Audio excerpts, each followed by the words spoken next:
মেঘে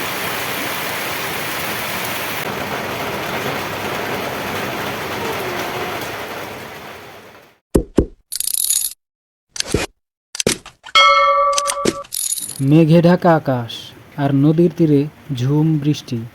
এমন দিনে নদীর তীরের পরিবেশ কেমন হতে পারে তা কখনো কাছ থেকে অনুভব করেছেন? আজকে আমরা এসেছি মানিকগঞ্জের হরিরামপুরে। পদ্মার পা ঘেঁষে দাঁড়িয়ে থাকা এই এলাকাটি বৃষ্টির দিনে যেন সম্পূর্ণ এক নতুন রূপ ধারণ করে।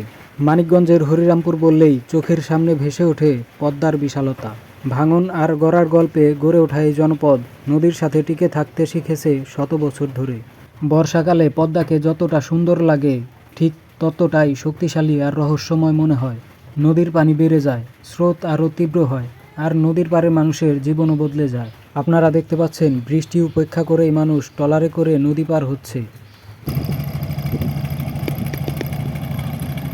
কেউ ফিরছে বাড়িতে, কারো যেতে হবে কাজে, আবার কেউ ফিরছে প্রিয় মানুষের কাছে।